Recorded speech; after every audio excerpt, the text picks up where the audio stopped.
all of a sudden one cop car rolls up. I was like, oh crap. And then another cop car rolls up. And then another cop car rolls up. And all of a sudden it seemed like half the city's police department was surrounding us. Hello there, Tremain Hayhoe here, and welcome to a new video. If you're new to this channel, I make movies, I talk about movies, we make little silly short films. We're doing a little bit of a different video today. So many YouTubers always say that, and it's never really a different video, but today I'm interviewed by pophorror.com. Fabulous website that caters to the horror community. Since I've made a horror movie that is now picking up steam. The movie's called RIDESHARE. I've been interviewed a bit the past week or so. So I started to document these interviews. So I don't know if this is like interesting to watch for you guys at all, but like the first time I'm documenting like a niche horror interview. I want to document this whole experience.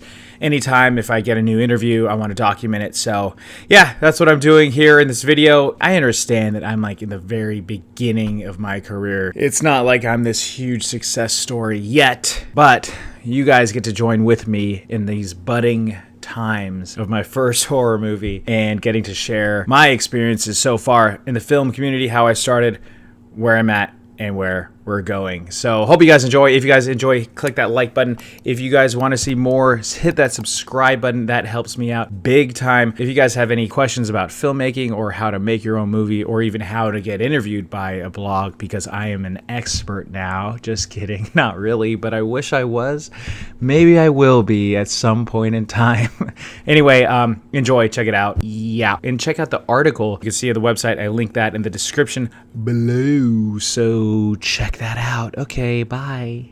Are you ready on your end? I'm ready. I'm good to go. What sparked your interest in filmmaking, and when did you decide to pursue this for a career? When I was 7 years old, I watched The Lion King, and I remember crying at the movie at this one particular scene in the movie. I won't spoil it. Been out for decades. I know, but it's like it's funny. Like M. Night Shyamalan says that he still gets mad if people spoil The Sixth Sense.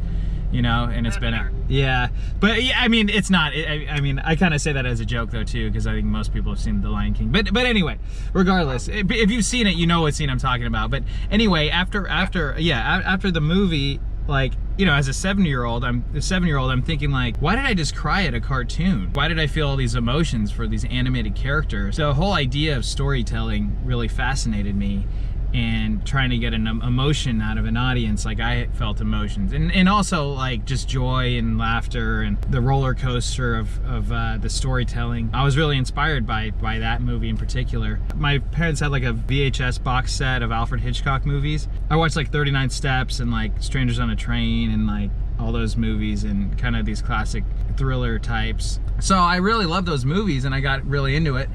And I always wanted to do it. So, you know, and as a kid, like, so I started off acting in kindergarten. I was in every school play from kindergarten to 8th grade. So like every year I was in the school play, but you know, you had to audition for the play, and like, I hated the whole audition process. So you memorize a monologue or some crap. You know, it's so nerve-wracking. It's like you go in front of, even though like our play director was like the sweetest lady ever, but it was still nerve-wracking, you know. So about 7th grade, I'm like, well, you know what, I could just film the movie and then I could just put myself in it, you know. So that was kind of like this weird revelation to me that you know, that initially got me, because I started off as an actor. I'm like, well, now I could bypass the whole audition process. About how long ago was that? Like how? That was 7th grade. So I, what, 13 or something, 13 or 14. I started editing on a computer at age 14. Had a buddy that he edited these like cliff jumping videos. He'd like film himself jumping off cliffs into the water and like crazy stuff. I never did that. I was too much of a pansy. Still am when it comes to like heights and all that stuff. But this is like something where you had to like run and jump off of. Anyway, he kind of taught me the basics of this program and Adobe Premiere Pro. And then, yeah, dude, I started making just silly little videos. I have fun acting, but like I like telling the full story too, you know, the filmmaking aspect as well. Any excuse to make any video, any school project, I'd make a little video with or without permission of the teacher. If it was without the permission, it would either go over really well and they were impressed, like, wow, you made a whole video, and you know, instead of writing a paper. I'm like, yes. And then, or they're like, oh, you made a video instead of writing a paper, like, that's not okay. So Sometimes it's better to ask for forgiveness. yeah, totally. Yeah, that's kind of what I've learned. Yeah, especially filmmaking, you know, when you've got different locations. And when you're a student, you know, when you're just a kid with a camera, you know, in these random locations, there aren't huge consequences. Nowadays, if I were to show up with a crew of like 20 or 30 at some spot, like there's some like serious repercussions that could be, you know, or fines at least. Like, that could be. where's your permit? Right, yeah. So, but that's another story, but. And I'm getting a sense that that did happen one time. They showed up with a big crew and didn't have a permit or something. Well, yeah. So, about that. Yeah, so we were filming in a parking lot for RIDESHARE of this big, I won't say the store, but they had a huge parking lot, and we just kind of filmed a bit of the movie there because, you know, it was an open parking lot and it was easy. But I mean, we had a freaking RV, we had like 10 cars from like the actors and the crew there, kind of all, you know, we had a generator running. All of a sudden, this little tiny beat up car like rolls up to us, and this like little guy, maybe like in his early 40s or something, goes like, "Hey, you guys need to leave." And we're like, "Okay, yeah, sure, man, sure." So he drives away. We're like, okay, well, whatever, we're gonna keep filming. And all of a sudden, one cop car rolls up and they start rolling. We're like, oh crap. And then another cop car rolls up, and then another cop car rolls up. And all of a sudden, it seemed like half the city's police department was surrounding us with their car. And they actually came out. They were actually pretty cool. They're like, hey guys, you guys shouldn't be doing this. You guys just have to leave. So we packed it up and left right away. So they were actually really cool. And but it could have been bad. Like we could have gotten in trouble. But luckily that was the only real run-in with the cops. Like other than that, like any other location, I mean, we get permission from the owner and stuff like that. So we try to be really careful. Did any of what you filmed on that at that time, did any of that make the final cut? I will or not say. I cannot either confirm or nor deny, but there might be some footage in there, so we'll see. We don't know. Yeah, we don't know. Nobody knows. I'm aware that you have some experience on all sides of the camera. What's your favorite part of the filmmaking process and why? I definitely think directing on set. Yeah, that's my favorite part because it's really getting the performance out of the actors that I have a lot of fun with, and seeing them deliver the lines, and especially if it's something that I wrote, or if there's like these over-the-top lines that, you know, you have them say, or that's always the most fun for me. Like I like all aspects of the filmmaking process, from pre-production to production and post-production, etc. But yeah, I mean, there's nothing like being on set and yeah, man, and directing. It's yeah, it's like the greatest thing in the world. For me at least, I love it. So I'm getting the sense that you probably are a horror fan. Oh yeah, definitely. Like what would you say would be like your favorite subgenre, or like some of your like a favorite movie or something? Yeah, I like more psychological horror than super bloody gutsy type stuff. Like one of my favorite movies of all time is The Shining. I love The Shining. Yeah, I love The Shining. And that just turned 40 the other day. I know, I saw that, and then I was reading that article. You might have maybe you even wrote an article or read an article about it, but yeah, it was like an article about it. It was a tribute article. Oh, sweet. Okay. Yeah, dude. Yeah, because apparently it got panned by critics when it came out. Yeah, I mean, I know that Stephen King hated it, and I think I might know why too, because I think that like the whole underlying significance of, like, he really put in how in the book anyway, like his whole vision was centered around like mostly alcoholism and that type of substance abuse, and how that like unleashes demons and stuff like that.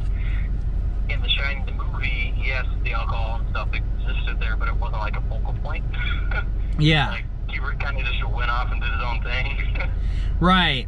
Well, yeah, I think I've seen a lot of interviews on it. He basically said that Jack, the character of Jack, was crazy from the start. You know, he says that there wasn't really a character arc, or there wasn't really that big of a change. 'Cause I've read the book years ago, and I guess there was more of a drastic change in the book. So I guess King felt like that character was already kind of crazy and off the deep end. So, but I don't know. To me though, I feel like he seemed, you know, pretty normal. I mean, yeah, it's kind of wacky Jack Nicholson, but you know, I don't know. Anyway, so that's probably my favorite. But I also like Psycho, Rear Window. I like a lot of suspense type horrors. I like thrillers as well, psychological thrillers. Minority Report is another favorite of mine. But yeah, I mean, I like all kinds of movies, from like crazy Hollywood blockbusters to really schlocky, like Troll 2, or anything made by Troma. Well, Troma is actually an interesting thing.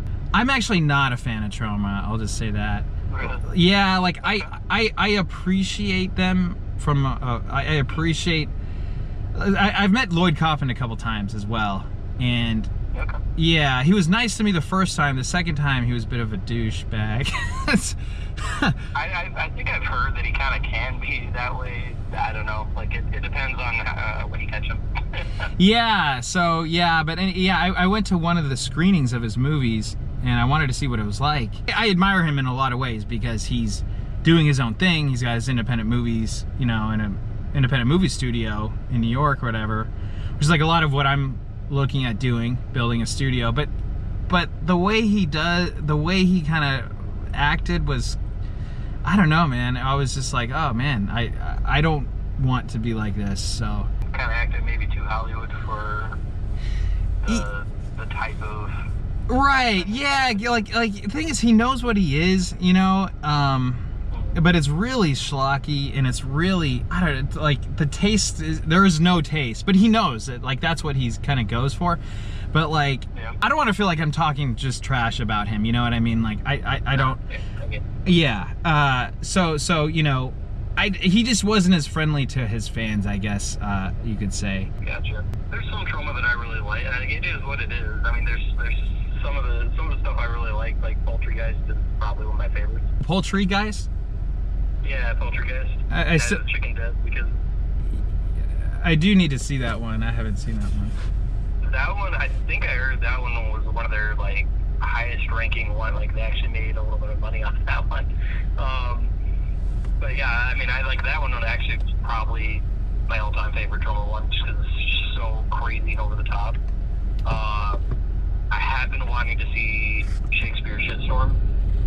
Oh wow. When that's going to come out, but I heard them promoting that with a couple years ago when they were in production with it, and I've just been like, I've been waiting because I saw the trailer, and that's just it. There's like a in the trailer, I could probably send it to you later. They have the famous scene in The Shining where the elevator doors open up and the hotel lobby fills with blood. You know? Yes, of course. Oh yeah. They have that, except for like when the elevators open up, a bunch of liquefied shit just comes pouring out. Ew. Oh.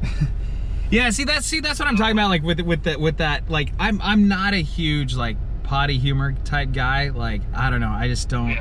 Yeah, I'm just more. Yeah, I mean I get why some people find it funny, I guess, but like yeah, I'm personally, that's not, it's just kind of like, I don't know. It's like even in Anchorman when he's like, I think I ate your chocolate squirrel, and it's like, oh, he ate poop. Oh, haha, that's funny. It's just, I don't know. It's just kind of gross to me. Yeah, I mean, I don't know. Like, there's some, I guess I don't really know what my humor is. Sometimes it really hits with me, sometimes it doesn't. Like some of the Will Ferrell movies, I mean, no, nothing against the dude, like, but like some of the, like I wasn't a fan of Anchorman. I wasn't a fan of Anchorman 2. I wasn't a fan of Step Brothers. Oh my God, thank you so much, dude. You just went up way high in my book, man. Like, dude, because like, I know those are unpopular opinions, but they just it doesn't. Dude, I don't actually find more humor out of some of the way over the top stuff that Troma does than this other stuff. Yeah. Oh, totally. Yeah. I give Troma the credit 100 times out of 100 for over like a Step Brothers or Anchorman type thing. Like it's like, dude, I have a lot of friends that think that I have the worst taste in movies just because I don't like Anchorman. It's like, dude, you know, there's 100 other movies that are fantastic that you agree with me on, but since I don't like Anchorman, you know, you think that I have bad taste in movies. But yeah, dude, it just tries too hard, and it's like anyone that tries to watch it again, like today, they're like, oh, it actually wasn't as good as I remember it. You know, I've heard a lot of people say that, so. And like Pineapple Express, like some of the stoner humor I like. Like I loved White Castle. Like Harold and Kumar Go to White Castle. Yes. That movie was surprisingly hilarious. Pineapple Express, I really didn't. So Yeah. Pineapple Express, I tried to watch that, and everything just fell flat for me. I don't know why. Yeah, dude. Stoner. I'm not a stoner at all. So I'm not against it or people using it or anything like that. But like, I just don't think it's really that funny. It's like I don't know. I have no attraction to see Cheech and Chong. Sorry, Cheech and Chong. You know, I like those guys. Those guys are funny. But like, I don't know. It's just like, oh, haha, they're high. That's the joke, you know. But Harold and Kumar Go to White Castle did it really well. And it's just such a silly, like, crazy movie. Like, my friend and I went, and we were on like this double date, I think, and we were just laughing our asses off in the theater. Yeah, it was so funny, man. Like, the second one, not so much. Third one, not so much either. Yeah, I felt the same way. It just kind of went downhill after the first one. But yeah. Moving on to your film, you released your first full feature, RIDESHARE, in 2018. This is well done indie flick, and I really enjoyed it. That it seemed to have something to say about our society. What inspired this debut? I was thinking of an idea, and I was doing video production, and I had an office in the largest movie studio on the West Coast, this company called Thunder Studios, and that was a lot of fun. That was cool, but I was still like, you know, doing the freelance thing and working with artists and still kind of struggling to keep getting clients, and to be honest, I was doing a lot of music videos, and I was getting kind of tired making music videos, because I mean, that's a whole thing. Like, I love making music videos, but like, it, you know, you kind of want to move on and you kind of want to graduate, and I'm like, oh, I'm about to turn 30, you know, what the hell's my problem? I haven't made a feature film yet. And I had started doing Uber on the weekends. So I was doing Uber on the weekends, and I'm like, oh, this is a perfect setup for a horror movie. Like, and I kind of like to take the Alfred Hitchcock approach, where there's limited locations, limited characters, but it's all about the storyline. I mean, if you look at like Rope, Rear Window, or Lifeboat, or there's also another movie called Tape, you know, it's kind of like you keep the locations to a minimum, but you can really maximize on the story. You know, you kind of keep things simple, especially for your first film. You know, I knew that I was able to make it if I kept those things limited, and actually it was scarier. It was scarier as a driver, to be honest, because it's like you're driving at, you know, at 3 a.m. You know, I would do night, like weekends, you'd make the most money. So like 3 a.m. I'm in like Van Nuys, and you go to like this back alleyway to pick up Jamie, you know, and it's like, you know, it's like, oh, I don't know if it's a guy or if it's a girl, what they look like. There's no, you don't get any information about the people. I don't know if what it's like now. I haven't driven Uber in years, but yeah, you don't get a picture. Whereas if you're the writer, you get a picture of the driver, you get their license plate, you get all this information. So I thought it was scarier as a driver. So anyway, also I kept getting asked the same damn questions pretty much every night, and yeah, so I put a lot of those things in the script. I'm guessing that it was very much your intention to go the direction of like creating a piece of social criticism. Yeah, a bit. I mean, you know, it's kind of like the beauty of writing is that you can write, you can make the characters say something, and maybe you believe it, maybe you don't, you know, but like, it's perfect setup for a, you know, a killer to kind of have his own, like, you know, how Jason's really kind of cynical, and he's kind of jaded by the whole things, and there's like different sides of you, you know, that, you know, I don't necessarily believe, but like there's stuff that, like, yeah, when some people would get in the car, and they would be on their phone the whole time, they wouldn't say a single word, and then they'd get out, and it's like, wow, like we're in this weird time where some people just feel it's okay to just not even acknowledge another human being. Like, you know. Completely disconnect from everything around them.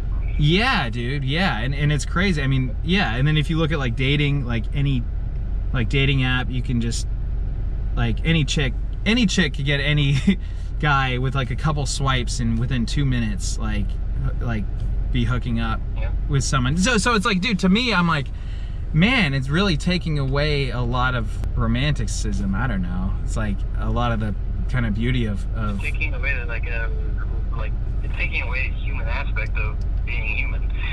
Yeah, right. Yeah. So it's like we're just like a picture to either swipe right or swipe left on, and it's like, yeah, dude. I mean, that's a whole nother thing. But yeah. I just don't. I'm wary of it too. You know, I think from being when I was in college, like Tinder wasn't a thing, like Uber wasn't a thing, and that's so crazy because like I graduated 2010, so it was like Uber came out what, a year after that or 2 years after that. So everything's changed so much in such a little amount of time, and I don't think we really realize that. So it's like, what are these repercussions of it? Yeah, but also it's like just a good setup for a horror movie, like Airbnb too. It's like now you're going to someone's house, you're not going to a hotel. So like when I first heard about Airbnb, I'm like, why? What? That just sounds dangerous. Yeah, totally. Walk into some stranger's house and stay there for a couple days. Totally, man. Yeah, and so like every single one of these apps is like a perfect setup for a horror movie. So, oh, absolutely.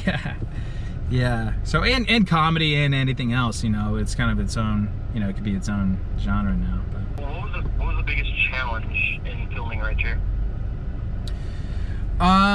The challenge was well, because we filmed it in a Prius, and we had to have actors plus camera plus sound plus me as a director in a Prius.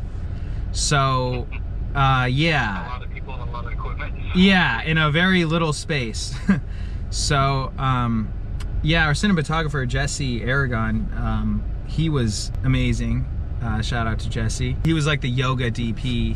He would, I don't know if he does yoga or not, but he was doing yoga while I was filming. Like, you know, the Red is smaller compared to like any film camera, but it's also big compared to like any DSLR or anything like that, and it's not light, you know. So shout out to him for doing that. But yeah, that was like the biggest challenge, is kind of fitting in the space. But everyone did pretty well. Like everyone, for the most part, knew their lines. Like we were really efficient. We filmed it in 16 days. Every single day we wrapped either right on time or early. We never went over a single day. We had days where we had to switch around. That was about it. But yeah, that was it. So. What was your favorite part about filming? Oh, it was funny. We had an RV. And that was really cool. So we had an RV as like a production hub because we were filming all around LA. We didn't really have a centralized location, and you know, we all had apartments. We all, you know, but we didn't want to have a centralized location in apartments where parking is pretty much a nightmare when you have cast and crew, and there's just so many different factors. So we had the RV and we parked it in an area that had a lot of parking, and we had a lot, you know, and I would actually sleep in the RV, and I'd wake up. We filmed. I'm sorry to ask you. I was like, were you living in the RV too? Because I can only imagine being in so many different places in LA, and with LA traffic and everything. Oh, dude, yeah. Oh, totally, man. If I would have had to commute, go back home, unload equipment, you know, then I'd have to get up way early. You know, it's like, dude, when you're doing 12-hour days. You know, we'd go 6 p.m. Yeah. No, yeah. Like we'd go like 6 p.m. to 6 a.m. or 7 p.m. to 7 a.m. But yeah, the Bachelor Party was that was a lot of fun to make. That's a different movie. I didn't write it. I was paid to direct it. We didn't quite have the budget that we had in RIDESHARE, so you know, forgive it a little bit. Maybe watch it with a couple drinks. But we have the Bachelor Party episode 2 coming out this summer on Amazon Prime. Is the sequel going to be kind of like a standalone, or is that directly like you need to see the first one before the second one? No, you don't need to see the first one to see the second one. Yeah, so we do a little recap of the first one in the beginning, so each one could stand alone. But yeah, I personally believe the second one's a lot better. We went to a lot of cool locations. Well, the main character did, and he filmed a lot, you know, he filmed there. So we have like the Great Pyramids of Egypt, Machu Picchu, India, like Thailand. So all these like over the top locations for this over the top Mission Impossible spy parody. Where was the filming location for all of them? Well, we filmed mainly in LA at my friend's apartment. And so yeah, a lot of the location was there, but then we also like went to Vegas. We rented out a hotel, a really cool hotel at the Hard Rock in Vegas, and we filmed a few scenes there. And then we filmed also at downtown LA at the Biltmore Hotel. Yeah, the Biltmore Hotel is really famous. Like Ghostbusters was filmed there, and actually the first Bachelor Party movie starring Tom Hanks was filmed there as well. Okay. Yeah, I was gonna say if I start naming off a bunch of places, I'm like, the likelihood that you went on a world tour to shoot this movie is probably not. I don't think that you actually went to India to shoot. Oh no, we did. Like no, Sean did. The main character did. So he travels a lot, but he filmed himself essentially, or he would get crew, like local crew, for cheap in these foreign countries. So yeah, so he was actually really there. So like Machu Picchu, like people were like, oh, did you green screen? No, we didn't do any of the green screen.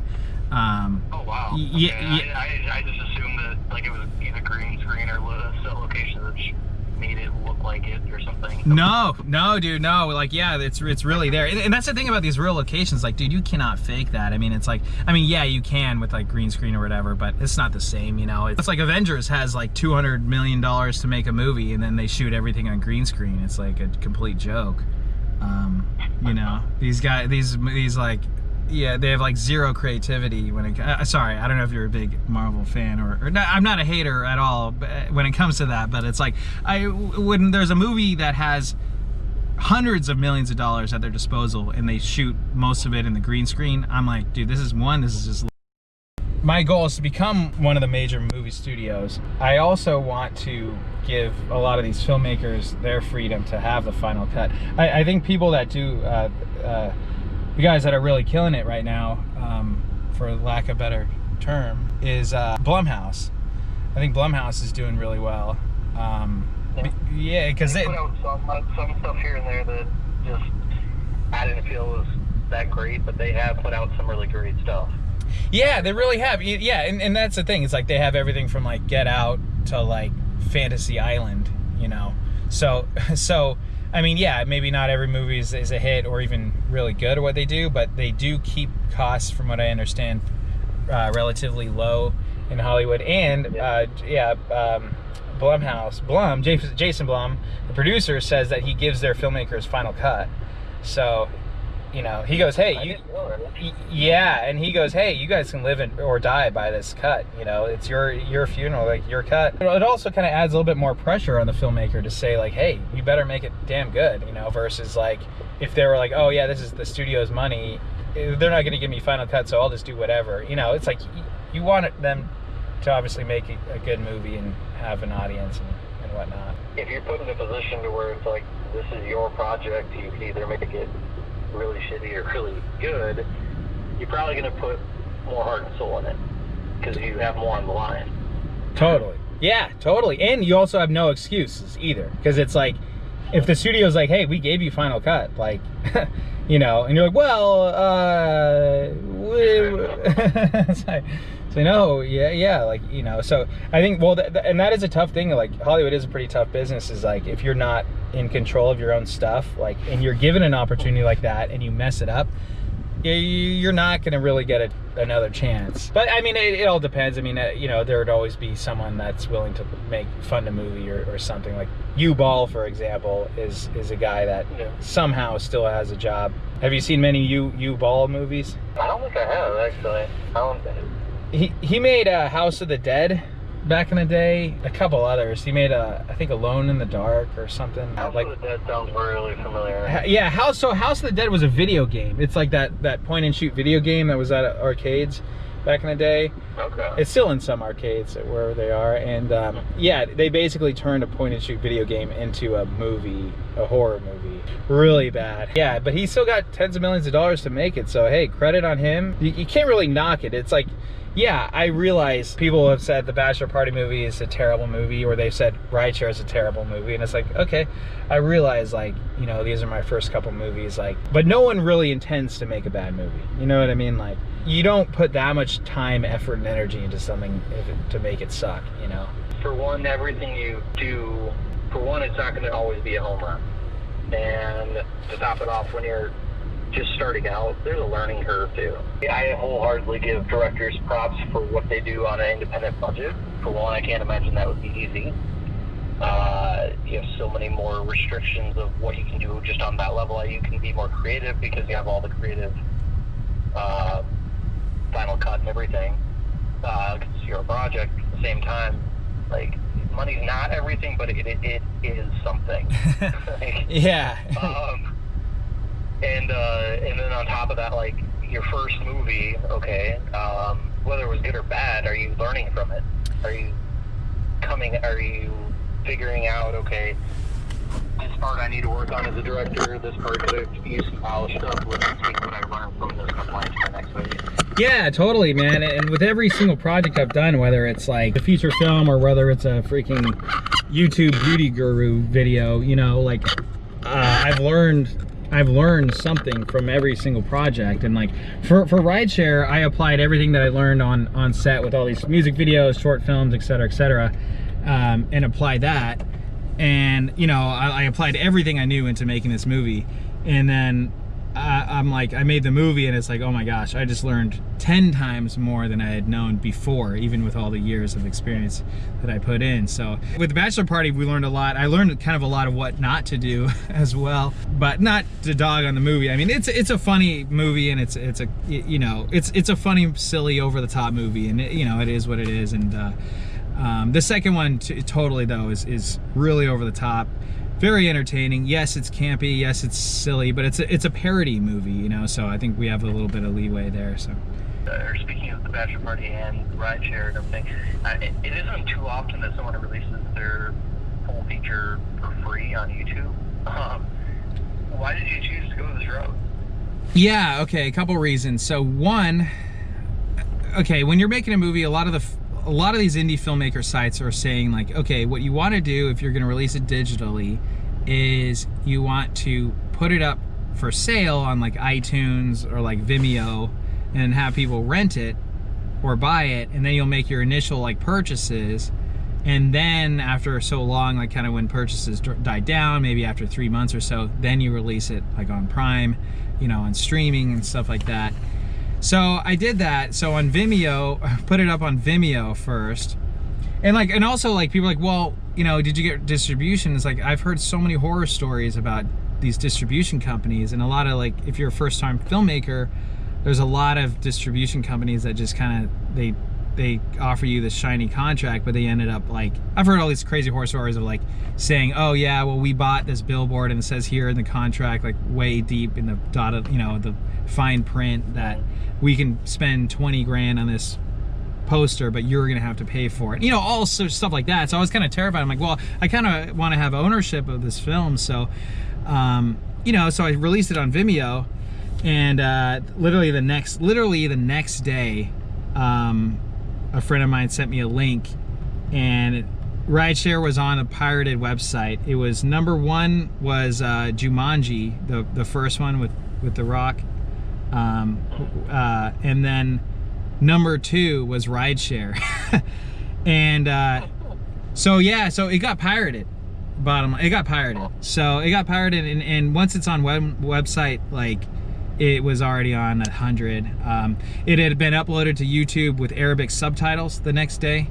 It had also had Chinese subtitles. There was a version that I just found out about that someone in Russia dubbed it, like over the movie. They dubbed Russian, like they said the voices of the characters over the English voices, which is actually kind of impressive. But like, you know, but yeah, dude. So it's like, so like, you know, I saw the trailer. The trailer was at like a couple thousand views, and I released it, and all of a sudden, like within an hour, it was at 20,000 views. I'm like, wait, what is happening? And so what happened was these pirated websites got the movie, and they posted it on all their websites, and then they also they actually linked the real trailer to the YouTube channel. So I got the credit for the views and watch time on the trailer for my channel. So yeah, dude, that's what sucks, man. Dude, I had to look at my mom in the eye and say, like, we lost out on a decent amount of money because it got pirated. And if those were streams, like, it would have been a considerable amount of money for Prime. So I was just like, fuck it, dude, I'm just gonna put it up on Prime. Excuse my French. I'm just gonna put it up on Prime, make it stream. And also I kind of came up to this realization where I'm looking at all these movies, and I'm looking at the movies that are going straight to Prime, and one of them was the latest Transformers movie, right? And I'm like, okay, this $150, $200 million Hollywood blockbuster film is going to Amazon Prime directly. Like, is my movie, who's a, you know, like a no-name director with an indie horror movie, is my movie better so I could charge people? And the answer was no, hell no. Like, no, I'm not, you know, I'm not anyone. Like, maybe if I'm Martin Scorsese, I could charge people for my movie. But even then, like, I barely even rent a movie, you know, anymore. I don't pirate. I'm super against it. But yeah, dude, what sucks is that a lot of people do, and then another problem is that people don't ever see any consequences from piracy. So there's no punishment. So it's like, well, okay, whatever, I can just stream all of Game of Thrones, you know, for free. It's like, why should I need to pay for HBO when I could just stream Game of Thrones or Westworld or whatever? So I'm like, well, fuck it. Like, I'm just gonna post it. I'm just gonna put it on YouTube too. It's like, Prime actually, like, I think people, sorry, I'm going off on a bit of a tangent here, on a soapbox here, but you know, most people look if the movie's on Amazon Prime or Netflix first before they pirate. At least I hope they do, you know. So if they can watch it on streaming in the most legit way in HD, because a lot of these other pirated sites, like, you're watching this crappy, you know, 480 version or something, you know, they'll do that. So I'm like, well, I think the better plan of attack is to release it on Prime first, make it easy for people to stream. They could even rent it if they don't have it. But, like, I believe somewhere around 170 million people have Prime. So I know I have it. So yeah. So, you know, that was great. Usually whenever I hear about a movie, a first full length, or whenever I hear about any full length movie, a lot of times because I have a smart TV, so I queue up the Prime app and immediately go to Prime and check. That's the first thing I check, see if it's available in there. That's awesome. And so I think that's why I had like a really School of Hard Knocks learning lesson. I hate Vimeo. I blame myself, obviously, for putting it up on Vimeo and listening to these other idiots' advice. Sorry. I don't have a chip on my shoulder about it at all or anything. Don't worry. No, but yeah, I mean, I'm definitely super bitter about it. But you know what? It's a learning lesson. It's an expensive one, but yeah. So basically, it's been out on it had been out on Prime for almost 2 years. So I was like, well, you know what? And like, the views were dwindling on Prime. So, and I, like, needed to kind of revamp my YouTube channel. And so I think, like, for filmmakers too, YouTube is a fantastic outlet to let people watch your stuff for free, and then you could build an audience then you build an audience that way. So then now my plan of attack is I build the audience on YouTube, then I could drive the traffic from YouTube to Amazon Prime, because Prime pays better than YouTube. And then once Prime's kind of run its course, then I could put it back on YouTube and now reach a global audience, which is, you know, really powerful. So yeah, I guess I mean, that makes sense, because especially being like a first-time director, like, a huge thing is just getting your stuff out there and getting people to watch it. So the more you can get your stuff out, your initial stuff out there, and build kind of like a following and get your name out there, the better it is for your future projects, you know. Totally. Yeah, 100%. Yeah, that's the game plan. Yeah, that's the plan of attack, and that's the game plan. So it's like, once you have your own audience and when you could just drive the traffic that way, then it's like, okay, well, I don't really need a distributor. I already have my own distribution model. I mean, YouTube, you can't get better than that. And, you know, I mean, don't get me wrong. If Netflix is like, hey, we'll pay you, you know, $20 million to make a movie, I'm like, okay, yes. You know. Yeah, I wouldn't expect to turn it down. No, yeah. So yeah, but yeah. So that's kind of like, yeah. I mean, yeah. It might take a lot longer. It might be more of a grassroots type thing. But like, I think, I don't know. I'm just kind of going with the gut. It might be a better option than to roll the dice on a shady contract. 100%. Yes. You said it. You said that best. Going back to RIDESHARE, RIDESHARE has a conclusive ending, along with a surprise twist that I'm not going to ruin, but many film buffs likely recognize this from a certain classic 90s crime thriller. Oh, really? At least I think it was intended. I don't know. I mean, I'm not going to put this in my article, but the twist that I saw, the kind of the inspiration, it seemed to be familiar with what was it? Unusual Suspects? Yeah, The Usual Suspects. Usual Suspects. I don't think so. I don't actually. The inspiration came from my Uncle Brian and Uncle John.